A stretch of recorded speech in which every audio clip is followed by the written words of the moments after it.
It's WNBA Tuesday. We got 4 big games going down today to get us ready for this weekend's All-Star game. So we're going to chop it up with Jenna Lemoncelli, the New York Post do-it-all reporter. Plus, she covers the WNBA. She's the MC for the Sun. Girl, you do it all. What's going on? I am good. How are you? I appreciate that. Living life. You ready to rack up some of those frequent flyer miles to head on out to Phoenix for the WNBA All-Star Weekend?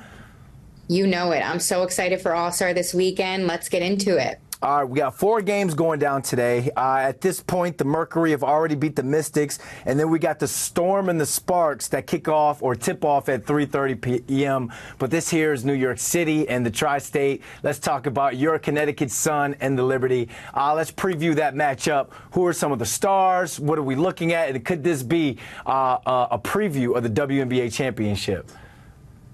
100% tonight we could be seeing a preview of a potential WNBA Finals matchup. I mean, we've seen this before, of course. Everybody remembers how it went down in the prior season, but tonight we're having the Liberty and the Sun go head-to-head. The top 1 and 2 teams in the East. Liberty #1, of course, taking it right there. But at one point, the Sun were at the top as well. And these are 2 teams with championship aspirations, win-now aspirations, and they both want to get back to the finals and, of course, be the ones that are hanging up that banner in the end.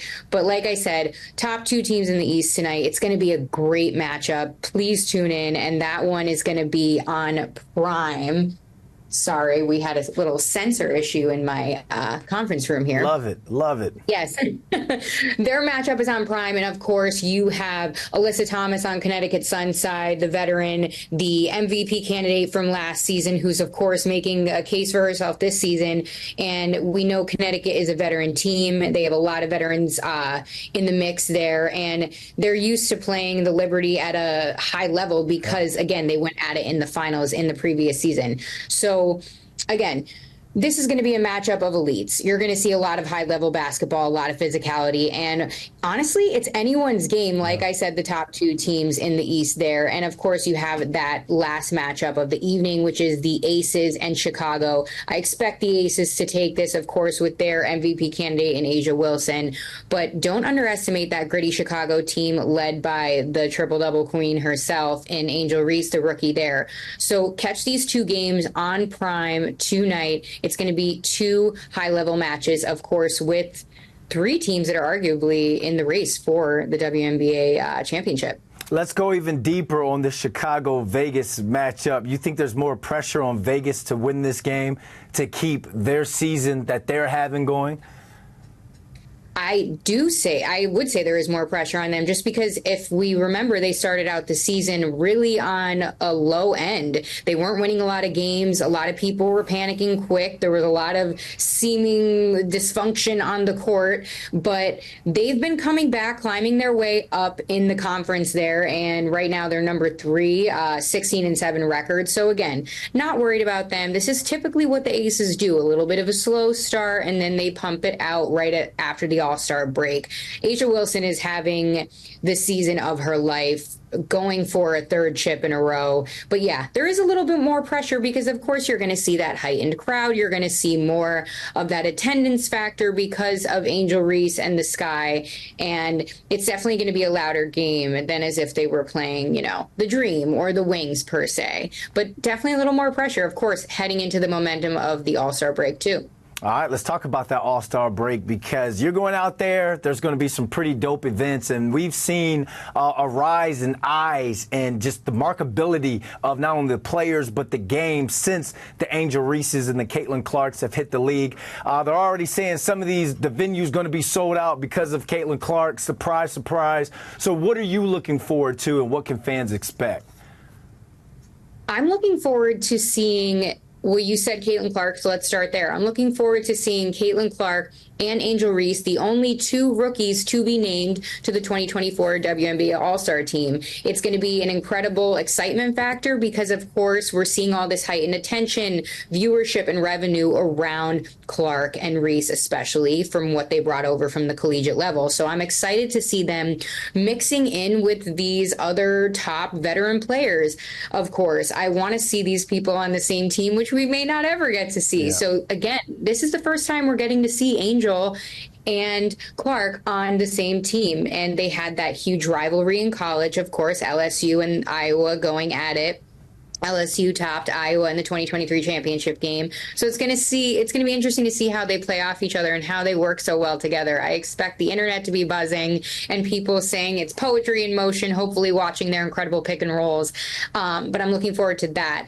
I'm also looking forward to the format, which is Team WNBA versus Team USA. So think of all your WNBA All-Stars facing off against the WNBA players who will be competing at the Paris Olympics. Okay. So you're going to see all your veterans, Asia Wilson, you're going to see Diana Taurasi, and the list goes on, of course, of these incredible Olympic players facing off against Clark, Reese, and the whole WNBA roster. So that format's going to be really fun. It's a fun send-off intended for the send-off for the players going to Paris. So it's going to be a lot of fun.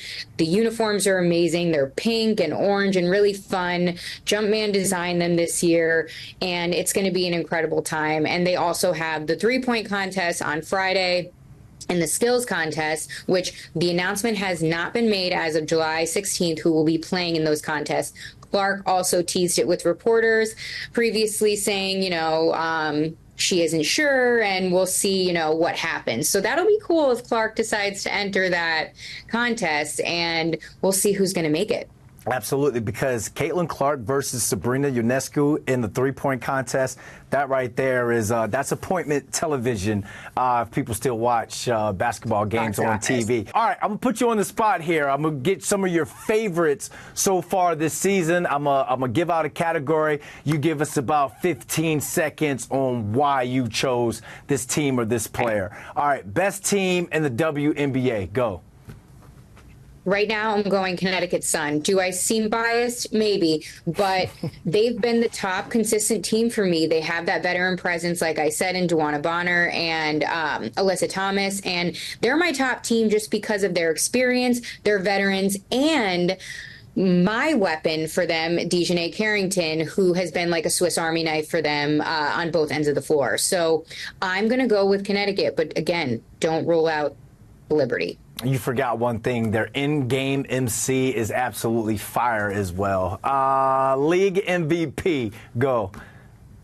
League MVP, Asia Wilson, hands down. She deserved it last year, as did Alyssa Thomas, I felt as well. But Asia Wilson, her numbers have improved across the board this season from last year when she was a high MVP candidate, and she just became the Aces all-time leading scorer in franchise history. I mean, she's also going for her third potential Defensive Player of the Year award, third in a row. So, I mean, hands down.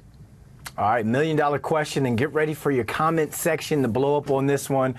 Your Rookie of the Year. Go. Angel Reese. I'm sorry for any Caitlin Clark stands in my mentions. Yes, outstanding player. She's also in the running, of course.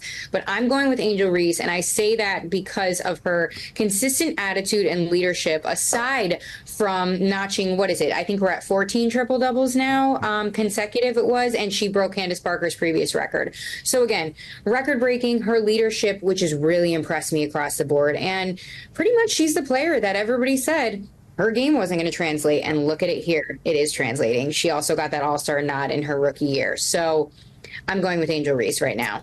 All right, name one player that's absolutely balling, but the media, the fans are just not talking about. Who deserves their flowers? Yes, this, no hesitation, hands down for me, is Connecticut Sun's Dejanay Carrington.